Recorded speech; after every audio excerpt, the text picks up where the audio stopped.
부모 따로 이제 중국에 이민을 갔죠. 이민을 갔는데 그 성장해가지고 8.15 직전에 지가 이 학병으로 끌려갔습니다. 그래가지고 이제 해방돼가지고 집에 들어가려고 가는 도중에 제 그 남자 동생을 만났죠. 남 동생을 만나니까 동생 이야기가 형님은 그 관동문에 그 들어갔으니까 혹시 그 중국 사람이 지금 상당히 흥분돼 있으니까 들어오지 말고 먼저 가는 게 좋겠습니다. 먼저 가 있으면은 우리들이 이제 바로 가족들 제가 드리고 갈 테이니 그럼 만포진에서 만나든가 그렇지 못 만나면은 고향에서 만납시다 하고 헤어졌습니다. 그 헤어져도 그 만포진에 가서 기다려도 오질 않고 그래서 약 20일이나 만포진을 기다렸죠. 기다다 오지 않기 때문에 그 나오는 사람들 물으니까 들어가지 마시오. 아주 상당히 그 좀 그러하다. 그 고향에 있으면 고향으로 가는 게 좋겠다. 이래서 고향으로 내려왔습니다. 고향 내려오니까 역시 산발선이 막히고 또 고향에서 조금 기다리는 것이 지금까지 이게 40년, 39년의 세월을 보냈습니다. 제가 그 동생을 데리고 저 원산서 살았는데요.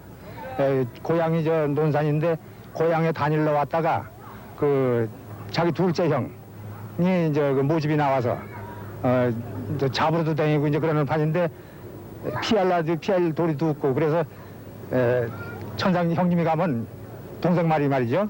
형님이 가면은 이 집안일이 곤란하게 되니까 지가 그러면 대하신 감하고 그러고서 간 것이 지금 40여 년이에요. 참 26살 때 타국에 진영으로 가신 후 소식을 편지 왕래도 자주 하고 하다가 8.15 해방 후로 소식이 없어서 그 후로 참 생사를 몰라서 굉장히 기다리고 그 심정은 이루 말할 수 없지요. 그러다가 4년 만에 편지가 와서 어느 때라도 편지 어떻게 오실 줄 알았습니다. 그러다가 6.25 난리가 나고 소식이 없죠. 그동안에 5살 먹었던 과순이 아들 또 하나 데리고 참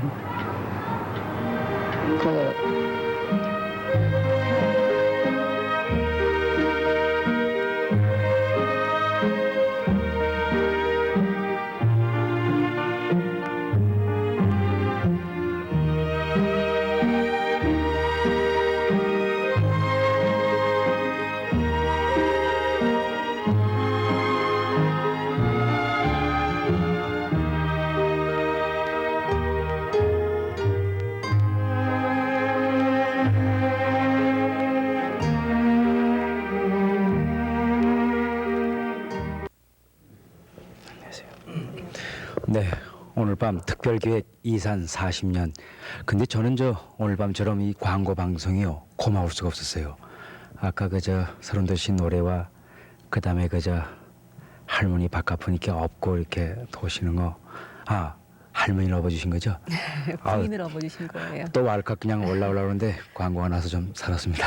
이산 가족의 아픔을 굳이 장황하게 말씀드리지 않아도 지난번 저희 KBS의 생방송, 특별 생방송 이산 가족을 찾습니다 방송을 통해서 그 이산 가족들의 아픔이 어느 정도인가는 모두들 실감을 하셨을 겁니다. 네, 우리 민족의 이 아픔이라고 그러죠. 근데 또 한편에서는 민족이 아니라 이것은 우리 지구인 전체의 아픔이 아니냐 할 정도로 이 비극은 컸던 것을 저희 자신 방송 처음 시작할 적에는 미처 몰랐다가 너무나 놀랐고 그래가지고 막 그 회오리 바람에 말려들고 그래서 많은 분들이 정말 이산가족이 없는 분까지가 함께 이 아픔을 같이 하겠다고 그리고 기쁨까지 같이 하자고 이렇게 참여를 했었죠. 네, 혈육의 끈이라는 게 이렇게 질기고 무섭곤 하는 것도 새삼 실감을 했던 때가 바로 엊그제 같습니다만 네. 오늘 이 시간에는 이산 가족들 아직도 만나시지 못한 상봉하시지 못한 가족들의 그 아픔을 조금이라도 덜어드리기 위해서 아픔 같이 하기 위해서 이 시간을 마련했습니다. 네. 이제 이틀 후면은 6월이 시작됩니다. 6월은 우리 민족에게 크나큰 상처를 안겨줬던 달입니다.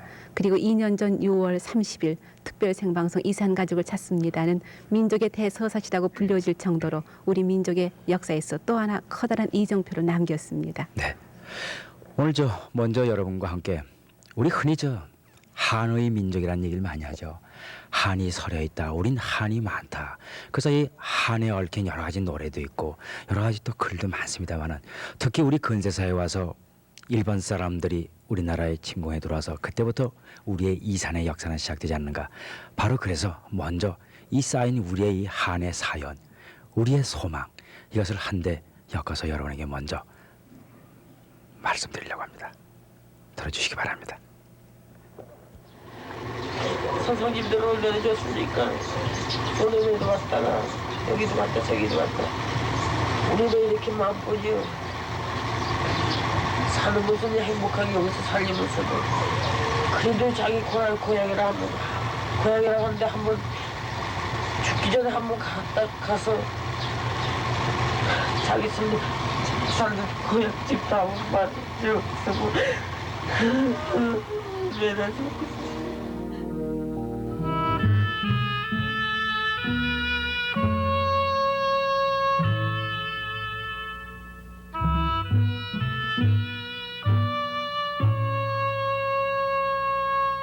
일제의 탄압과 채찍 아래 헐벗음과 굶주림 못 이겨 나서 자란 고향 땅 등지고 자애로운 부모 형제 하직하고 넘어선 두만강 끌려온 소련다.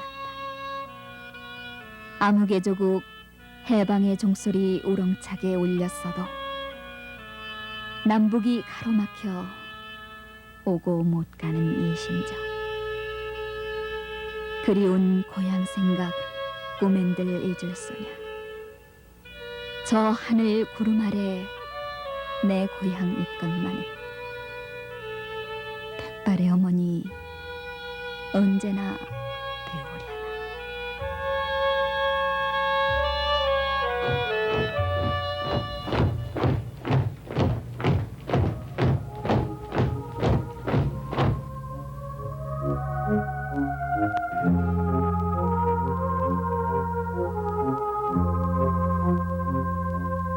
일제의 한반도 강점.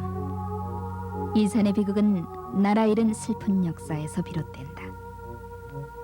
일제의 토지를 빼앗기고 태어나 자란 정든 고향 땅을 등져야 했던 사람들. 만주로 혹은 간도 땅으로 압록강을 건너던 실향민의 대열은 끝없이 이어졌다. 그리고 일제의 침략 전쟁에 희생물이 된 사람들.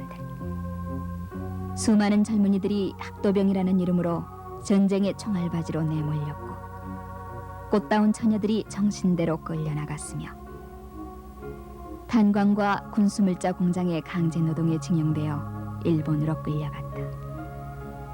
캄캄한 탄광의 갱 속에는 그리움과 굶주림에 지친 어느 손이 흙벽을 후벼 쓴 글씨가 아직도 남아있다. 어머니 보고 싶어요. 배가 고파요. 그렇게 해서 생긴 이산 가족이 200여만 명.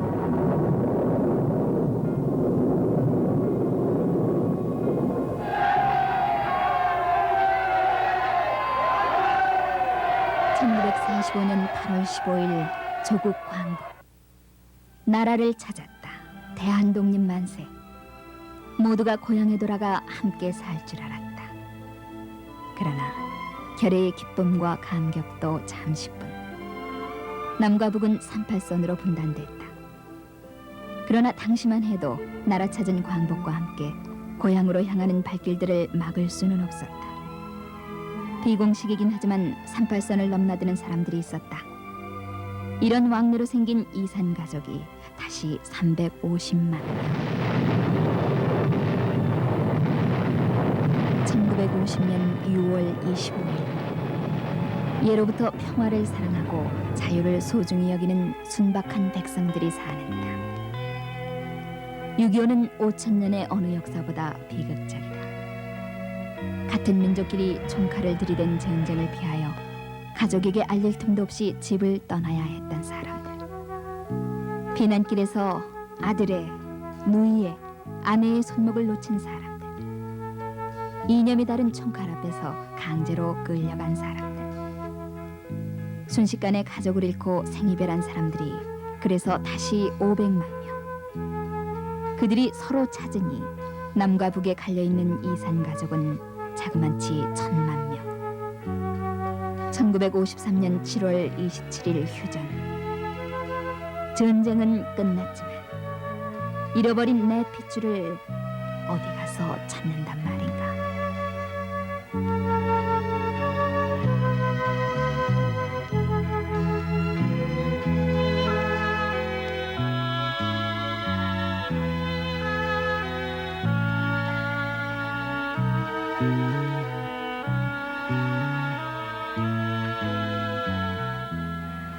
그리움과 기다림의 세월 수십 년.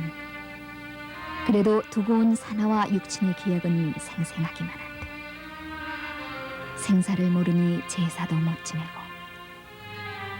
헤어진 핏줄의 소식을 알아내고 서로 만나보는 것은 욕구가 아니라 권리다. 이산 가족의 문제는 정치, 사상, 제도를 뛰어넘는 천륜의 문제며 인도적인 문제다.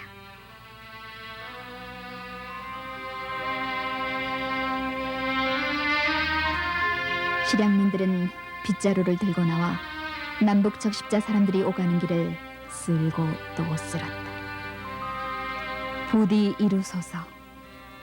부모의 생사를 확인하면 우리는 울 테지요. 형제의 소식을 접하면 또 울겠지요. 기뻐서 울고 그동안의 세월이 한스러워 울 테지만 우리는 울고 싶습니다. 울고 울어서 40년 동안 맺힌 이 응어리 풀게 하소서. 빗자루를 들고 나와 통일로를 쓸던 사람들의 기도는 모두 어디로 가버렸을까? 남북으로 흩어진 이산 가족들의 주소와 생사를 알아내고 서로 알리는 문제, 자유로운 방문과 상봉을 실현하는 문제, 자유롭게 서신을 주고받는 문제, 가족들의 의사에 따라 재결합하는 문제. 이 애절한 문제를 왜 우리가 풀 수 없단 말인가? 1972년 8월 29일 남북 적십자 회담이 개최된 이래 1977년 말까지 7차례의 남북 적십자 사람들이 판문점에서 마주 앉았고 무려 25차례의 회의가 열렸다. 이번에야말로 이산 가족들의 기대는 번번이 좌절됐다.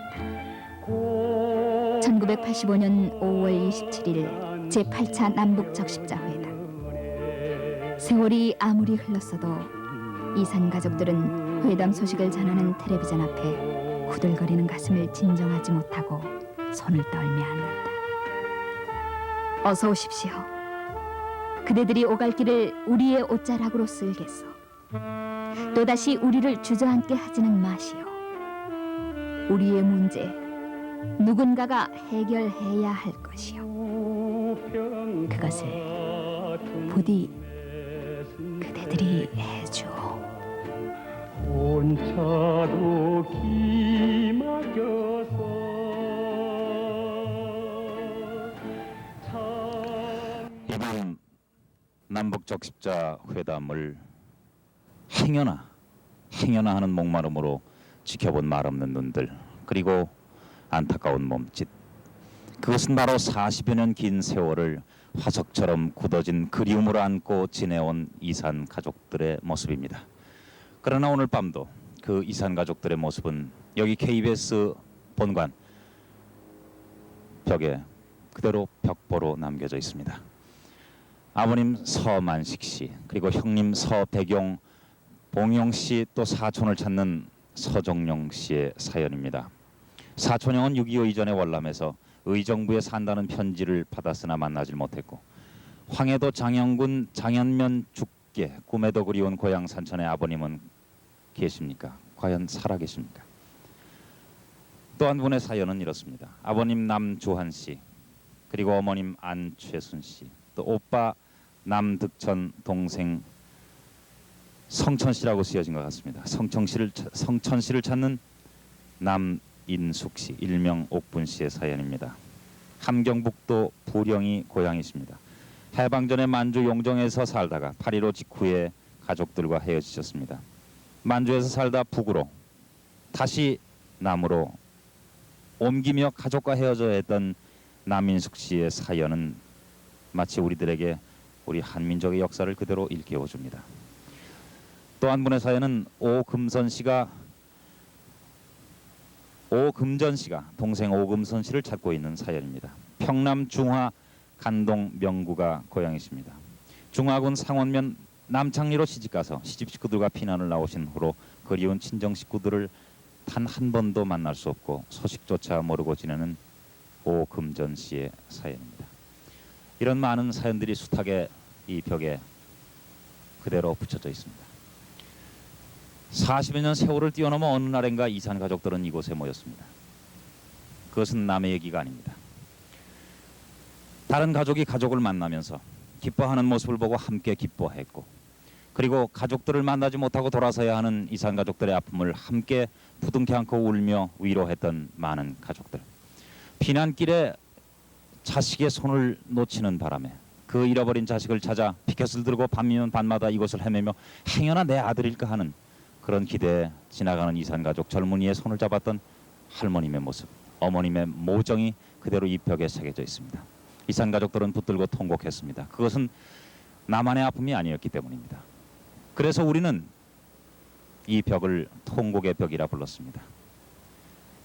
그리운 아버지 어디에 계십니까? 어머니의 목소리라도 듣고 싶습니다. 어머님 어디에 계십니까?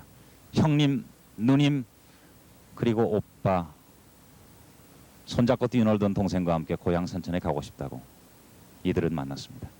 만나서 이렇게 부둥켜 안고 울었습니다. 아직도 가족을 찾지 못한 숱한 이산 가족의 사연은 이 벽에 그대로 남겨져 있습니다. 오늘 여름 밤 바람이 아주 시원합니다. 오늘 밤에 가족들이 모여 앉아서 지난 40년의 한을 울음으로라도 털어버리고 환하게 웃을 수 있는 그런 날은 과연 언제 오는 것입니까? 이렇게 부둥켜 안고 울고라도 싶습니다. 이산 가족들은 비록 그리움을 벽보에 담아 이렇게 붙여놨지만 오늘 집에서 다시 한번 가족들을 그리고 있는 것입니다. 이것은 남의 문제가 아닙니다. 또 북의 문제도 아닙니다. 남쪽에도 이산 가족이 있고 북쪽에도 이산 가족이 있습니다. 어느 한쪽에서 해결해야 될 문제가 아닙니다. 우리 다 함께 손을 모두어 잡고 머리를 맞대고 해결해야 될 문제인 것입니다. 내일의 문제가 또한 아닙니다. 바로 오늘의 문제입니다.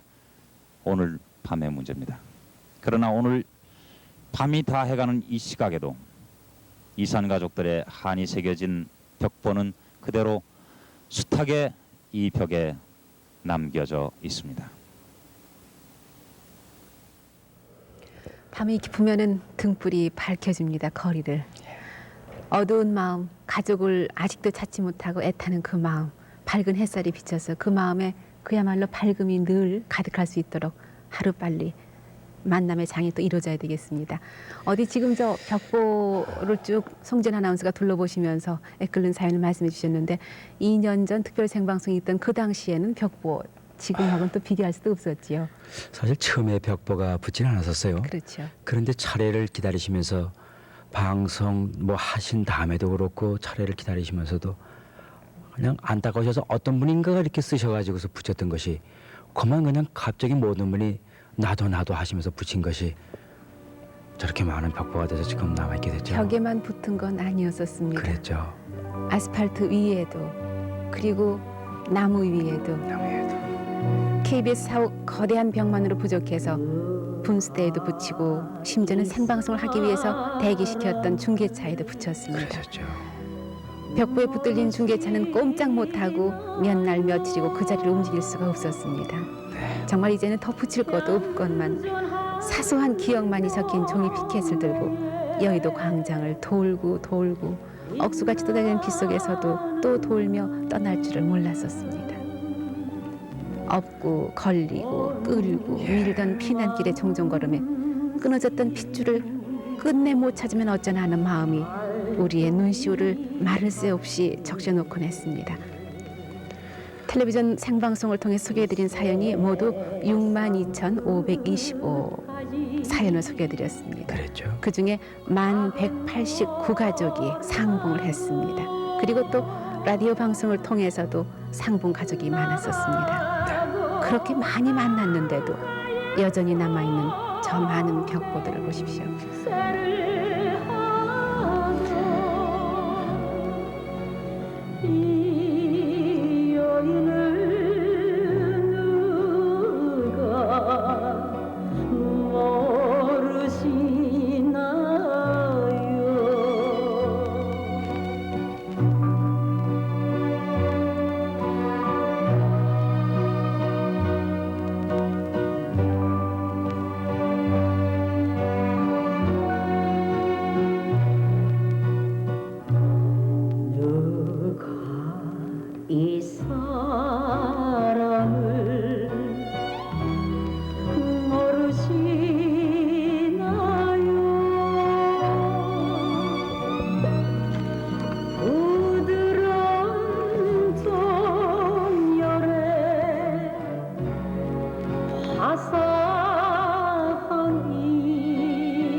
여한이 없어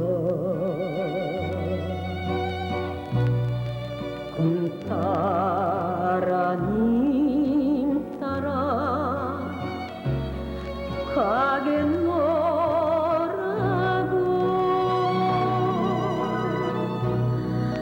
내 품에 안기어서 맹세를 지금 스튜디오에는 이미 그 아픔을 딛고 상봉을 하셔서 이제는 정말 흐뭇한 마음으로 생활하시는 분들이 나와 계신데도 저 노래 또 저 화면을 보시면서 다시 눈시울을 적시는 분들이 나와 그렇습니다. 계십니다.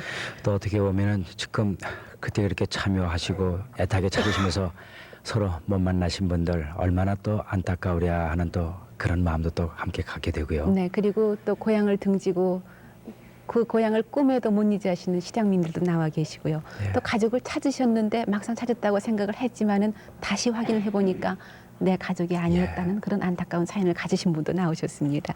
우선 아주 흐뭇한 표정으로 앉아 계신데요. 네. 만나실 분 다 만나셨습니까, 강숙자 씨?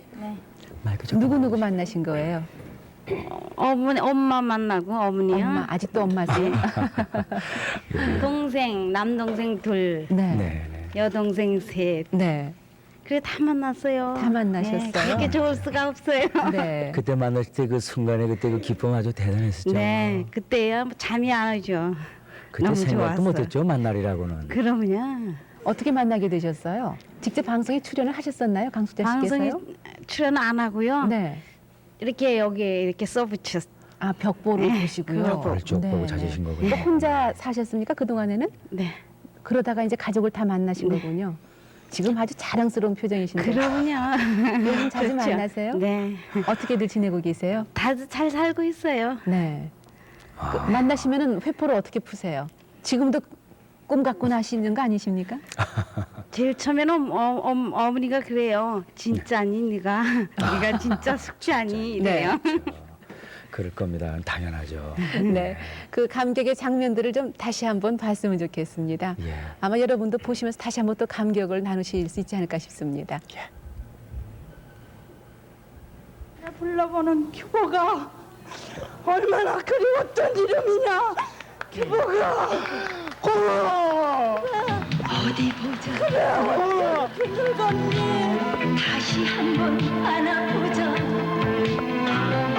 비 맺힌 이 사연을 폭력당한 너는지. 어떤 이름이냐. 수고나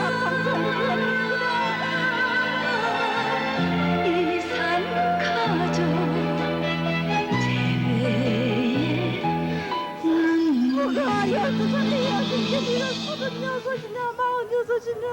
그러세요 방송. 오빠 엄마 이름 누군지 알아? 엄마 이름 누군지 아니냐고. 김은여 맞아. 엄마 돌아가셨어. 10년 됐어. 나 하나밖에 없어 지금. 나 하나밖에 없는데 언니 이름도 진가민가 해서 그냥 써놓은 거야 지금. 그래 맞아. 언니 맞아.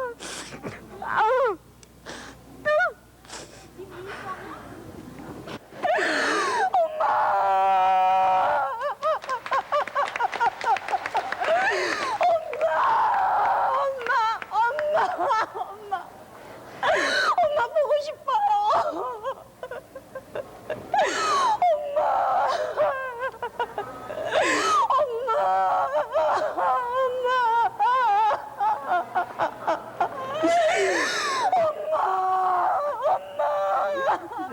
좀 앉으세요.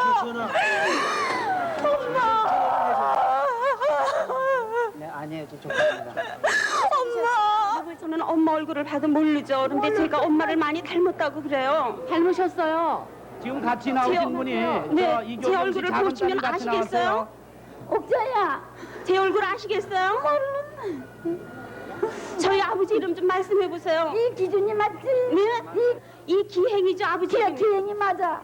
네, 그래. 큰아버지 이 윤길이. 네, 큰아버지 돌아가셨죠? 네, 큰아버지 돌아가셨어요. 네가 학선이냐? 예, 제가 학선이에요. 너 너 백학선이야? 예. 너 어디면서 살고 어디 학교 다니다가 나 영동 보국민학교 다녔어요. 영동 보국민학교 통학했지? 예, 청파동에서 통학했어요. 너희 큰 삼촌 이름 알아? 김여준요, 김여준. 그래 너 여기 쓴 거 다 정확해 알아. 아, 김여준. 따님 맞습니다.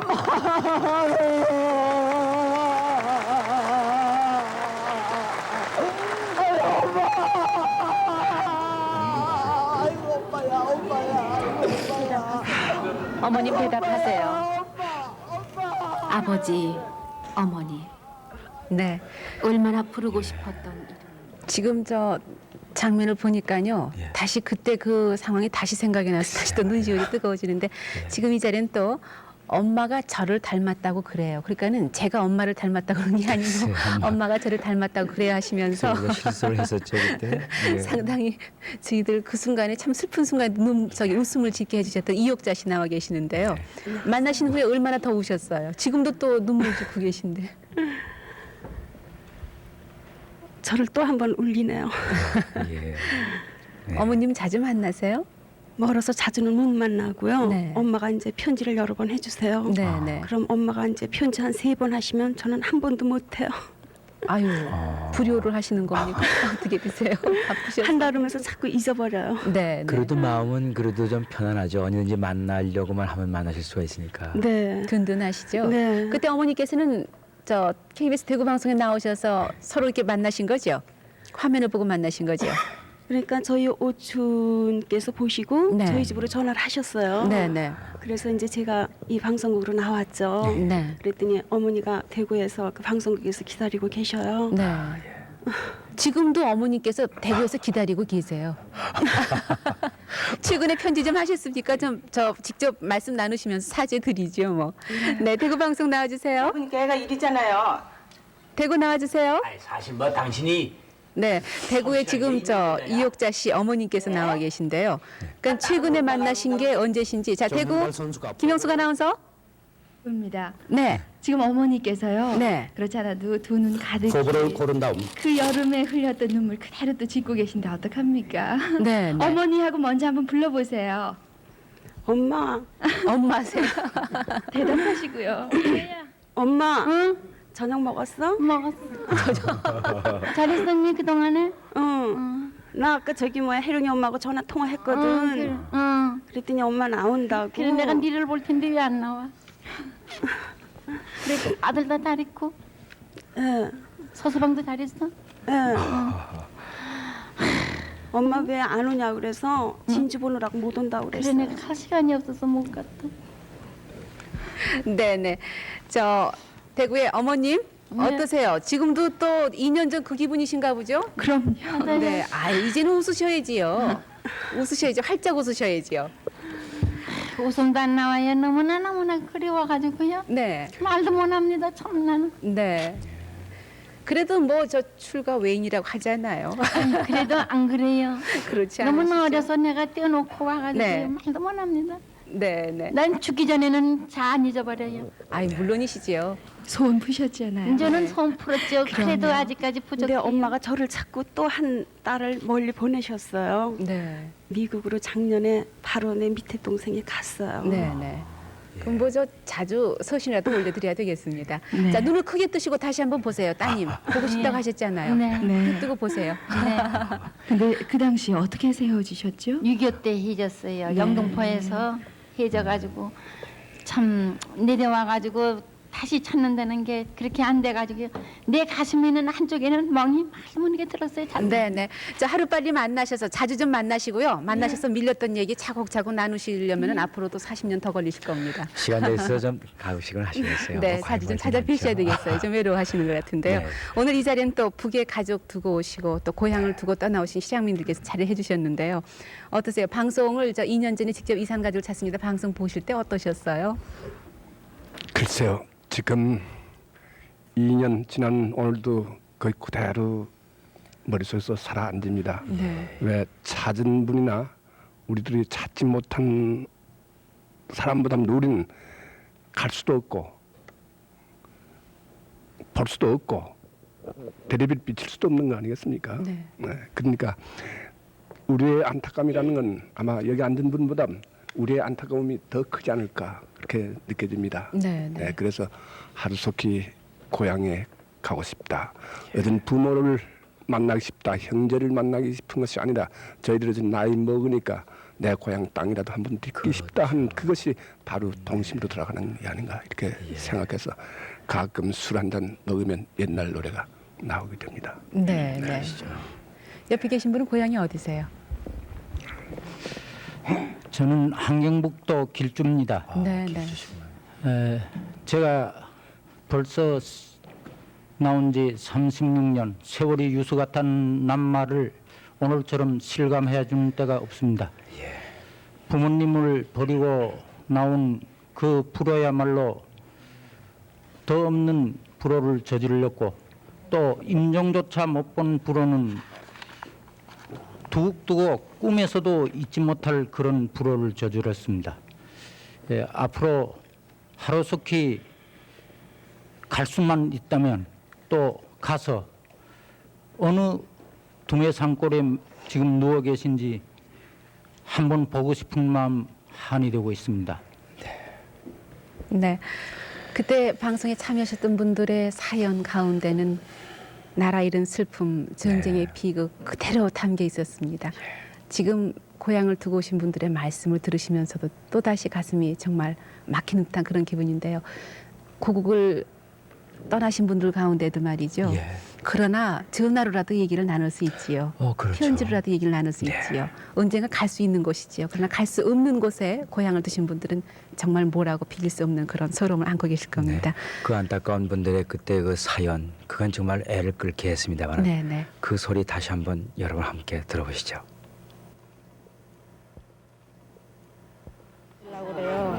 근데 제가 20살 때 36년 전에 20살 때 결혼 평양에서 하고 우리 친정은 시골 병원군 공덕면 태상리 거기가 시골인데 거기서 이제 언니랑 같이 살다가 이제 시집에서 이남으로 넘어가자고 그래서 20살 때 헤어졌어요. 함흥하고 흥남 사이에서 서로가 갈라졌는데 제가 우리 시집 짓고 앞서서 가는데 따라가다가 제가 쉬었어요. 쉬는데 오빠가 뒤에 옳게 하고 오는데 오빠 여기 좀 쉬세요. 그러니까 여기서 이제 앞에서 금방 쉬시니까 너 뒤따라오너라. 그리고 앞섰는데 그때 갈라져가지고 나온지 안 나온지를 모르겠어요. 거기다 갖다 줬는데 거기서는 뭐야 감자 그런 걸 삶아요. 그래서 전 그런 걸 안 먹어봐서 엄마한테 갖다 그러고 집에 올라왔어요. 올라보니까 안 계세요. 백설이 그늘 밑에서 인천의 낮은 달밤 하자야 울지를 마라 내가야 잊을 소냐. 네, 민옥 씨께서 부르시던 그 노래 부모님들께서 기억하고 계실 거예요. 57,934번이었습니다. 57,810번 이복순 씨, 국슬이라고도 또 불리셨다고요. 큰아들. 아까 노래 부르신 분 아니에요? 아버지 무릎 위에서 노래 부르시던 분이라고요. 얼마나 좋아 만나기만 만나면. 이야. 지금 성남에서 살아요. 언제 넘어왔어요?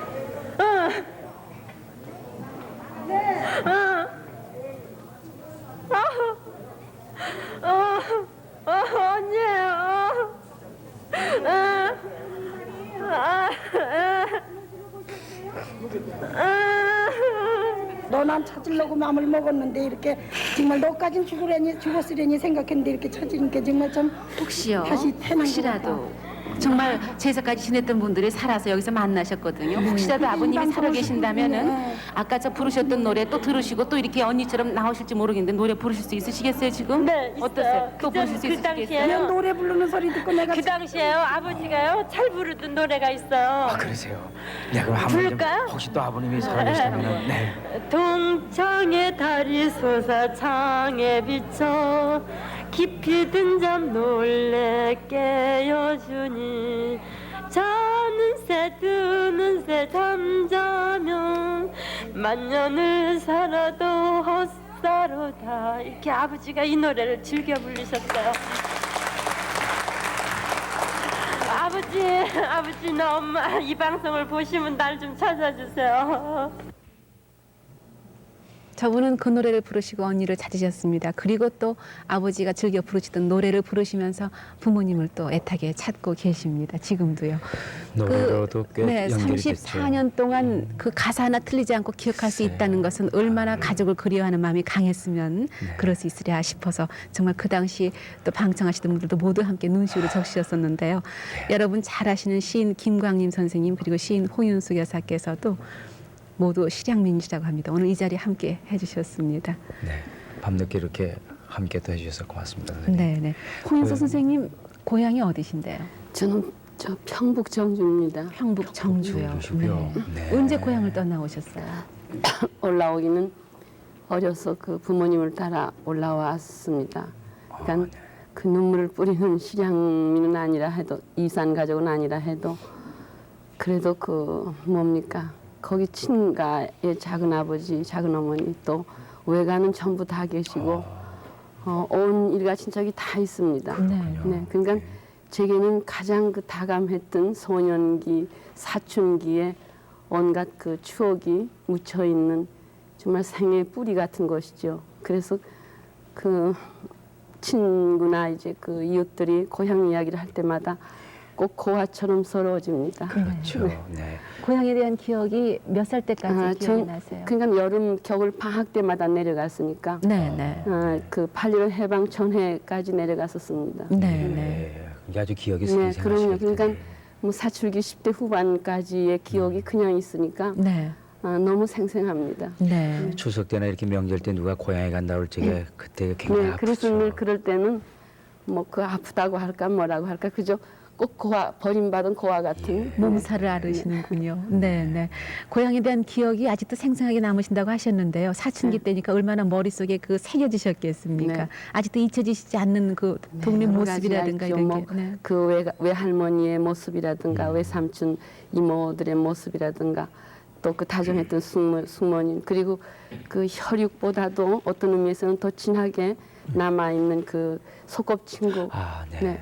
그리고 바람 소리 무슨 풀잎 그 풀향기까지도 이상하게 그 더 향기롭고 더 설레는 것 같은 그런 그 고향의 산천 뒷산 밤나무 동산 뭐 이런 것들이 그 뭐 눈에 선합니다. 지금도 생생하게요. 네. 김광희 선생님 고향은 어디세요? 저 한경남도 원산입니다. 원산이요. 네. 명사심리. 예, 그 명사심리 송도는 참 지금도 눈앞에 삼상합니다. 참 선생님께서도 꽤 저는 47년 12월 4일 날 넘어왔습니다. 네. 예, 그냥 그때 이제 중학을 막 나와가지고 저는 정말 참 서울에 유학 오는 기분으로 단신 왔습니다. 그러니까 뭐 부모님 형제들이 다 이북에 남아 있습니다. 그러니까 뭐 생사를 전혀 알 길이 없는 거죠. 6.25 전만 해도 그 서신왕래가 됐었습니다. 그랬었죠. 예. 뭐 지금도 뭐 참 고향의 모습이 눈앞에 삼삼합니다만. 양친께서 살아계신다면 지금 연세가 어떻게 되셨을까요? 예, 저 아버님이 77세가 됐을 거고요. 어머님이 75세가 될 겁니다. 네. 장수하시는 분 요새는 뭐 보통 그 연세시면 다. 근데 제가 지금 제일 난처한 게 아주 돌아가신 줄 알면은 정말 그 생신날 제사를 지낸다든지, 그 뭐 정초에 차례를 지낸다든지 하겠는데, 그걸 하긴 하질 못하고 제사를 지낼 수도 없고 안 지낼 수도 없고 참 그런 딱한 사정이 있어요. 네. 가족을 찾으시는 분들 가운데는 마을 어귀에 있던 우물, 마을 어귀에 있던 정자 하나만 가지고도 가족을 찾으시는 분도 계셨습니다. 두고 온 사나가 머릿속에 새겨져 있기 때문입니다. 지금 이 노래를 들으시면서도 다시 한번 또 뭉클하는 그런 느낌 가지시는 시장님들도 많이 계실 겁니다.